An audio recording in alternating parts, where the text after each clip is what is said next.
ഇല്ല.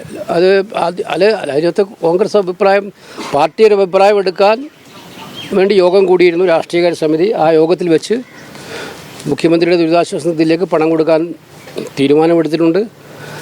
ആമുഖമായി വന്ന കമൻറ്റുകളിലും തെറ്റില്ല. കാരണം അവിടെ ഒരു പശ്ചാത്തലമുണ്ട് മുഖ്യമന്ത്രിയുടെ ദുരിതാശ്വാസ നിധിയെക്കുറിച്ച്. അതിന് ആശങ്ക പ്രകടിപ്പിച്ചാൽ ആരും കുറ്റം പറഞ്ഞിട്ട് കാര്യമില്ല. അപ്പോൾ അത്തരം ആശങ്കകൾ ഉണ്ടായിരുന്നു പലർക്കും. പക്ഷേ ഞങ്ങൾ അവിടെയാണ് ഞങ്ങൾ കാണേണ്ടത്. അവിടെയൊന്നും ഞങ്ങൾ രാഷ്ട്രീയം കാണാൻ ഉദ്ദേശിക്കുന്നില്ല.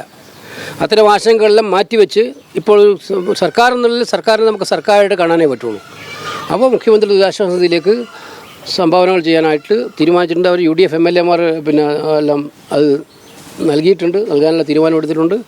അത് പൊതുവായിട്ട് പിന്നെ ഒറ്റ കാര്യമുള്ളൂ, ഇതിനൊരു സുതാര്യമായിട്ടുള്ള നടപടി ഉണ്ടാകണം. ഇത് വയനാടിന് വേണ്ടി മാത്രമായിട്ട് ഉപയോഗിക്കപ്പെടണം.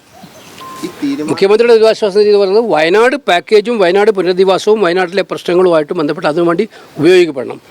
അല്ലാതെ കഴിഞ്ഞ പ്രാവശ്യം ഉണ്ടായ പോലെയുള്ള അതുണ്ടാകാൻ പാടില്ല. അതിനുള്ള പ്രത്യേകമായ മെക്കാനിസം ഉണ്ടാക്കണം. മുഖ്യമന്ത്രി ഉണ്ടാക്കുമെന്നാണ് പറഞ്ഞിരിക്കുന്നത്.